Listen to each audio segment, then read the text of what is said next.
Sejumlah media asing menyoroti banjir besar yang melanda Sumatera, terutama terkait banyaknya gelondongan kayu yang terseret arus deras dan menghantam permukiman. New York Times dalam laporan berjudul Where Flood Waters Turned Piles of Timber into Floating Battering Rams. インドネシアでは当局への批判も高まっています。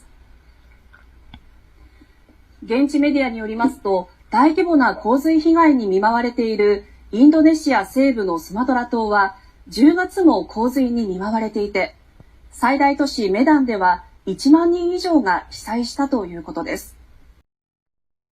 Assalamualaikum warahmatullahi wabarakatuh. Sahabat Betina Channel Tasbih dimanapun kalian berada, semoga senantiasa selalu dalam keberkahan dan dengan Allah Subhanahu wa Ta'ala. Amin amin ya Rabbal alamin. Kali ini banyak sorotan di media asing tentang terkait bencana yang ada di Sumatera. Sungguh luar biasa ini. Sudah sampai di media asing dan di mana banyak berita katanya Kang Deddy juga menjadi sorotan yang telah membantu masyarakat yang ada di Sumatera. Tentang kinerja Kang Deddy yang ada di Sumatera menjadikan sorotan di media asing. Apakah itu memang benar? Untuk itu sebelum kita lanjut dengan kebenaran tersebut, mari kita simak video berikut ini. Sejumlah media asing menyoroti banjir besar yang melanda Sumatera, terutama terkait banyaknya gelondongan kayu yang terseret arus deras dan menghantam permukiman. New York Times dalam laporan berjudul Where Flood Waters Turned Piles of Timber into Floating Battering Rams menggambarkan bagaimana hujan lebat selama 3 hari membuat banjir membawa gelondongan kayu besar ke kawasan pemukiman di Sumatera Utara. Seorang relawan, Sarma Hutajulu, mengisahkan bahwa tumpukan kayu terlihat di sepanjang jalan dan menjadi benda-benda keras yang merusak rumah warga. New York Times menyebut fenomena ini tak lepas dari deforestasi bertahun-tahun ketika hutan alami berubah menjadi perkebunan, hutan tanaman industri, dan pertambangan. Aktivis lingkungan Walden Sitanggang menyebut kayu-kayu tersebut jelas berasal dari aktivitas penebangan di hulu dan bukan fenomena alami semata. New York Times juga mengutip Menteri Lingkungan Hidup Hanif Faisal Nurofik yang menegaskan bahwa puluhan ribu hektar hutan hilang sejak 1990. Pemerintah, kata dia, akan mengevaluasi izin lingkungan dan memanggil perusahaan yang bertanggung jawab. Selain New York Times, Al Jazeera juga turut menurunkan laporan serupa, bahkan menampilkan foto-foto gelondongan kayu yang terdampar. Al Jazeera menyoroti bahwa perubahan iklim memperburuk curah hujan ekstrem. Namun faktor lokal seperti alih fungsi lahan dan pembalakan liar membuat banjir berubah menjadi bencana besar. Al Jazeera menekankan pentingnya perlindungan hutan dan penguatan sistem peringatan dini di tingkat masyarakat agar banjir ke depan tidak berdampak parah seperti saat ini. Washington, she's in North Tapanuli, that's in North Sumatra. So Jessica, first of all, take us through what's happening with the challenge of emergency crews trying to clear the roads and reach some of those isolated areas. So, Sammy, as we made our way to North Tapanuli, we saw some of the challenges that rescue workers are facing in reaching communities in need. As we made our way to this area, we saw landslides on every corner. I mean, I've covered natural disasters and landslides before. Usually, in most situations, there's sort of an area where those landslides are contained. What we saw as we made our way here is that landslides had basically affected basically all the villages that we saw as we made our way into this area. I'm here at a church in this area where people are seeking shelter, people whose houses have been destroyed, who've lost their livelihoods. And behind me, the audience can see, I'll just ask my cameraman to zoom in, you can see some soldiers working there. They are trying to find some of the missing people. Around 20 people in this village alone are confirmed dead. The death toll, of course, going up as rescuers are able to access more and more areas. Certainly, as we are here on the ground, we are getting a sense of the dire need, not only in North Sumatra, in West Sumatra as well, and in Aceh. There are still some areas where rescuers have not been able to access because of blockages on the road, because of these areas are quite isolated and quite remote. That is, of course, the key priority, getting to those areas, getting aid to people in need. As we've seen aid being delivered to people in this area, you get a sense of the desperation. They crowd around the trucks trying to get food, water, medicine, all the essential supplies. Certainly a sense of a community that is struggling at this moment. And we've seen basically that landslides, it's not as if the situation is over. We see that there are still some fresh landslides happening in some areas. Certainly a community coming to terms with the scale of this crisis. And at this moment, around 20,000 emergency personnel deployed to help communities in need, including from the military as well, trying to access those communities in desperate need. ارتفعت حصيلة القتلى جراء الفيضانات وانزلاقات التربة في جزيرة سومطرة الإندونيسية إلى 84 شخصا، فيما لا يزال العشرات في عداد المفقودين. وقال الناطق باسم شرطة شمال سومطرة إن عدد القتلى 62 في المنطقة، بينما لقي 22 مصرعهم في مقاطعة سومطرة الغربية المجاورة.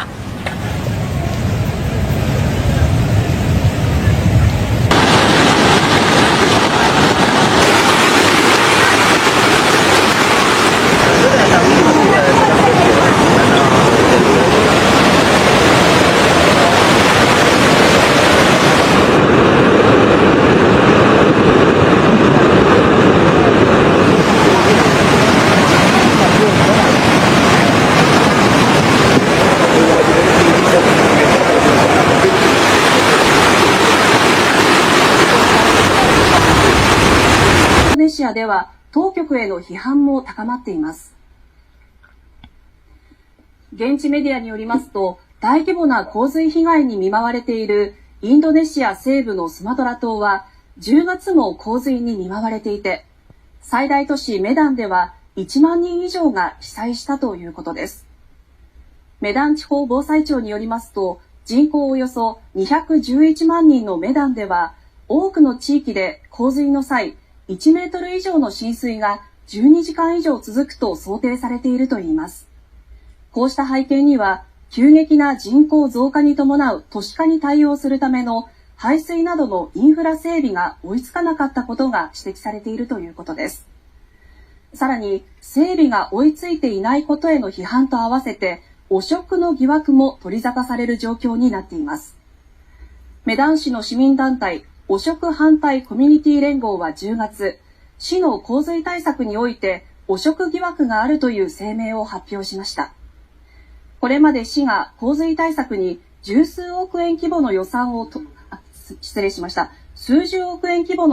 投じてきたにもかかわらず、洪水被害が絶えないのは不正行為があるからだとして、市の汚職撲滅委員会に徹底的な調査を求めたということです。こうした中、メダン地方検事局長は先月4日、洪水対策に関連する公共工事をめぐる汚職疑惑について調査を開始したと発表。疑惑は工事費およそ6億円の河川の氾濫を防ぐ放水路建設に関連するもので、メダン市がある北スマトラ州の教育局長に汚職疑惑が持たれているということです。地元メディアは、この巨大プロジェクトは不透明な入札など不正行為に満ちていると報じています。大規模洪水による被害が相次いでいることについて、市当局を批判する SNS 投稿が相次いでいます。どうせならメダンの汚職にも非常事態を宣言すべきだ。こんな大洪水は突然起こるわけじゃない。背後には貪欲で無関心な政府がいるなどと投稿されています。Kita dah fokuskan kepada banjir di seluruh negara, tetapi kita tahu juga antara negara yang terjejas akibat monsun ataupun hujan lebat dan juga bencana banjir dan sebagainya adalah Indonesia, dan ini amaran yang dikeluarkan ataupun kenyataan yang dikeluarkan oleh Wisma Putra. Konsulat Jeneral Malaysia di Medan, Indonesia mengesahkan tiada rakyat negara ini yang dilaporkan terjejas secara langsung akibat kejadian banjir dan tanah runtuh yang berlaku di Provinsi Sumatera Utara, Sumut, Sumatera Barat, Sumbar dan Aceh setakat ini. Konsulat Jeneral Malaysia di Medan dalam satu hantaran di Facebook pada Khamis berkata, pihaknya akan terus memantau rapat perkembangan situasi banjir dan tanah runtuh yang berlaku di ketiga-tiga wilayah itu. Ia susulan hujan lebat berterusan dan keadaan cuaca yang tidak menentu. Warga negara Malaysia yang sedang berada di Sumatera Utara, Sumatera Barat dan Aceh atau merancang perjalanan ke kawasan berkenaan turut dinasihatkan sentiasa berwaspada. Ini termasuk memantau perkembangan terkini melalui saluran media rasmi serta mematuhi segala arahan pihak berkuasa tempatan. Orang ramai juga dinasihatkan menyemak status perjalanan dengan syarikat penerbangan atau pengangkutan masing-masing sekiranya berlaku sebarang perubahan dari semasa ke semasa. Jelas kenyataan itu lagi, pihak berkuasa tempatan Indonesia melalui Badan Nasional Penanggulangan Bencana atau BNPB dan Badan Penanggulangan Bencana Daerah atau BPPD telah mengaktifkan langkah kesiapsiagaan serta operasi bantuan di kawasan-kawasan yang terjejas teruk. Ini terutamanya di kawasan rendah dan kawasan lereng bukit yang terdedah kepada risiko banjir serta tanah runtuh di ketiga-tiga provinsi itu. Dan di sini Kang Dedi saat tiba di Sumatera, ya. Kang Dedi dengan Bupati menyampaikan akan memberikan sumbangan berupa 50 tempat tinggal atau 50 rumah kepada warga yang terdampak bencana tersebut. Ini sungguh luar biasa, dan kalau kita akan dengarkan nanti nominalnya per rumah itu sekitar 150 juta. Luar biasa kinerja dari Kang Dedi Mulyadi. Semoga apa yang telah menjadikan kinerja Kang Dedi membantu saudara-saudara kita yang ada di Sumatera ini dibalas oleh Allah Subhanahu wa taala, dan seluruh tim yang telah memberikan sumbangsi kepada Kang Dedi untuk menyalurkan dana tersebut kepada masyarakat yang terkena musibah dicatat sebagai amal jariah oleh Allah Subhanahu wa taala. Baiklah teman-teman, kita simak video berikut ini. Wabarakatuh. Om Jen sama Kang Deddy Mulyadi turun di Bandara Silangit, masuk Pak Bupati, masuk kabupaten apa ini? Kabupaten Tapanuli Utara. Kabupaten Tapanuli Utara. Om Jen ketemu sama Pak Bupatinya nih. Iya. KDM rencananya akan membangun 50 rumah di sini, rumah yang terdampak bencana. Iya. Ya, mudah-mudahan nanti Januari sudah terwujud dan nanti kita akan kesini lagi Pak Bupati. Iya, terima kasih. Jangan lupa nanti kita nginap 1 malam di 50 rumah itu. Iya. Siap. Ya. Horas. Ya, saat ini saya Bupati Tapanuli Utara kedatangan tokoh nasional Pak KDM yang datang ke Tanah Batak. Beliau tidak datang dengan tangan kosong. Beliau datang membawa 50 rumah untuk Tanah Batak, khususnya yang terdampak bencana. Terima kasih Pak KDM. Satu rumahnya nilainya 150 juta ya. Ya, dengan nilai satu rumah 150 juta. Ya. Luar biasa. Terima kasih Pak Bupati, salam buat Ibu Ketua PKK dan seluruh warga Tapanuli Utara. Tapanuli Utara. Oh, Tampang itu Pak itu sahabat saya. Satu ciri di mana kalau Kang Deddy Mulyadi turun, maka di situ selalu ada peradaban baru. Nah, termasuk di Tapanuli Utara ada peradaban baru, ada 50 rumah nanti yang akan dibangun oleh KDM. Itu sebagai pengganti rumah-rumah yang terdampak bencana. Bupati, siap, saya jalan. Ayo, Om, saya jalan lagi. Saya akan lanjut ke Langsa. Ya. Hati-hati ya Pak. Siap, siap. Samudin, siap. Pada Pak Bupati Tapanuli Utara dan seluruh masyarakat Tapanuli Utara, Om Jen sama KDM hanya transit saja, mohon maaf tidak berkunjung ke lokasi bencana. Dan tadi sudah sebagaimana Om Jen sampaikan, Kang Deddy Mulyadi di sini akan bangun 50 rumah. Satu rumahnya 150 juta untuk warga masyarakat Tapanuli Utara yang rumahnya terbawa hanyut. Salam sehat semuanya ya. Atas nama cinta, perjalanan kemanusiaan ini akan kami lanjutkan ke Langsa.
Barudak Bapak aing ke Sumatera dalam misi kemanusiaan.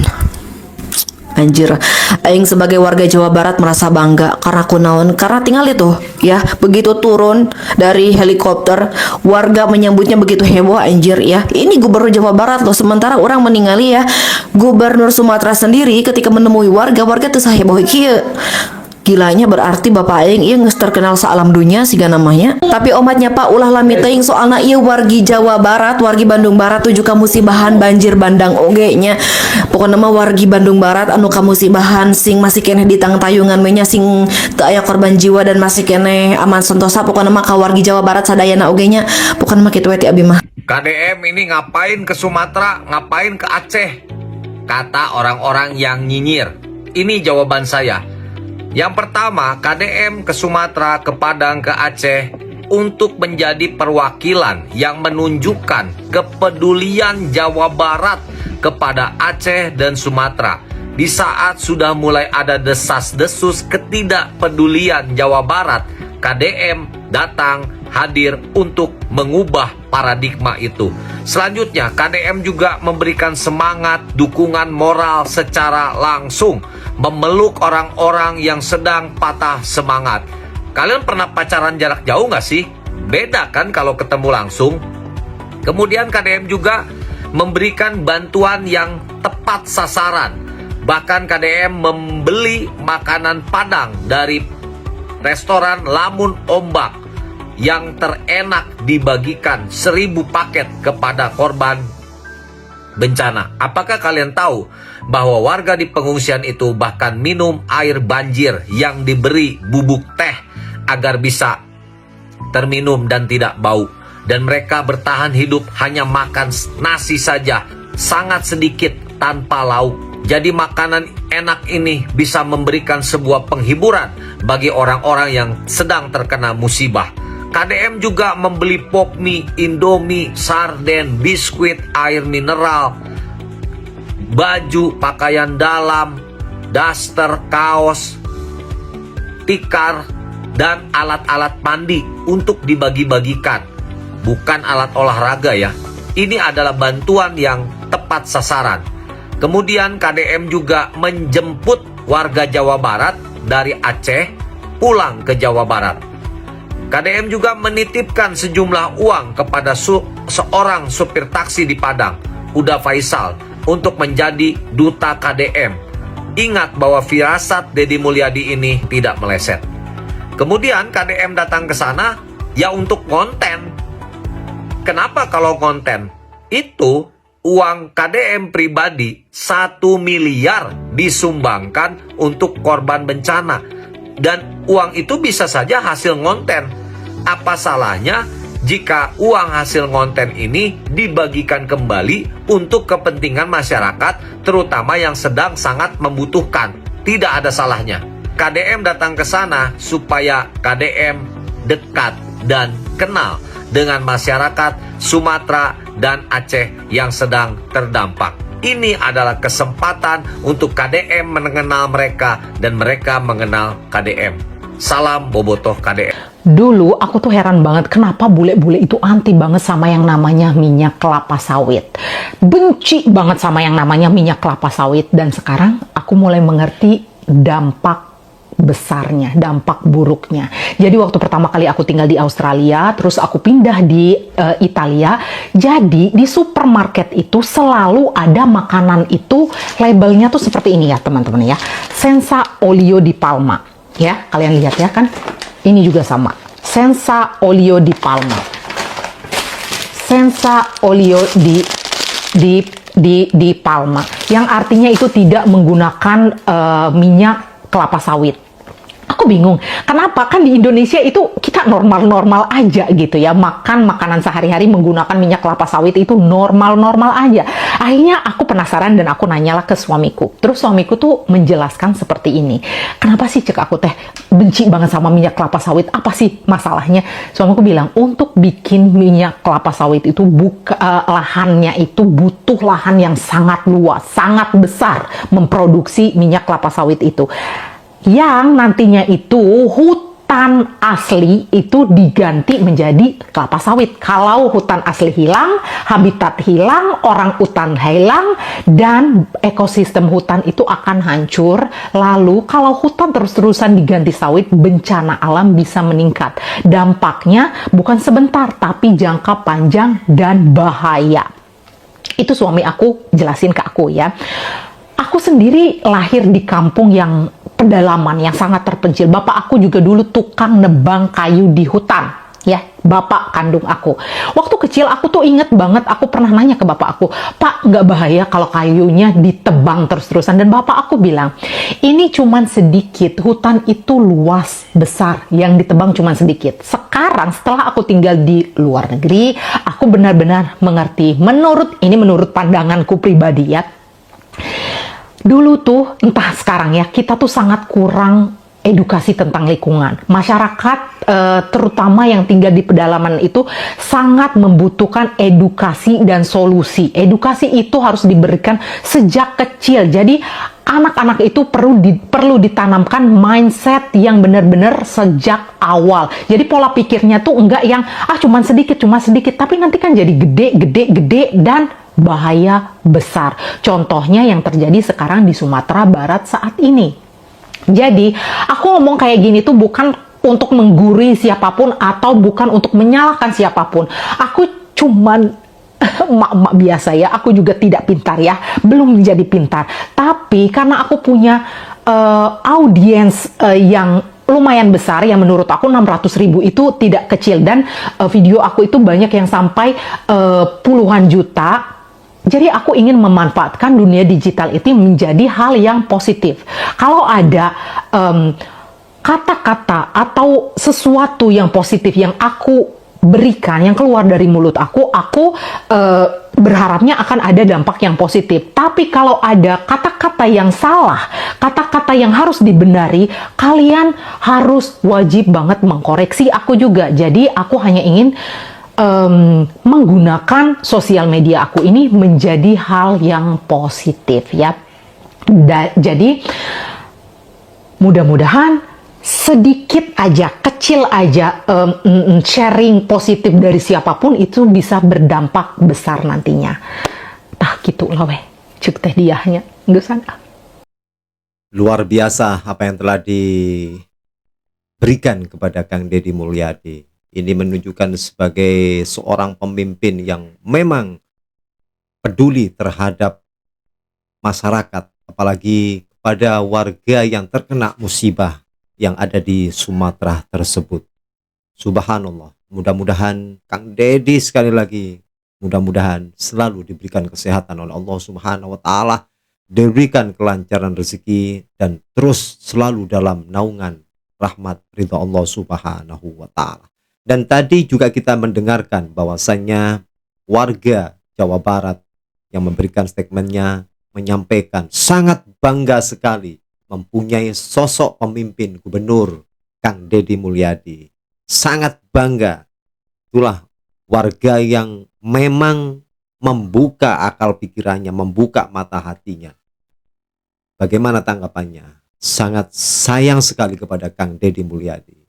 Ya, mbak-mbaknya tadi sangat cinta kepada sosok pemimpin gubernur Jawa Barat yang selama ini kita lihat memang kinerjanya bermasyarakat, dekat dengan warganya, sehingga warganya apapun keluh kesahnya selalu teratasi oleh Kang Deddy Mulyadi. Oke teman-teman, bagaimana menurut Anda kinerja Kang Deddy Mulyadi? Silakan tulis pendapat Anda di dalam kolom komentar. Terima kasih. Assalamualaikum warahmatullahi wabarakatuh.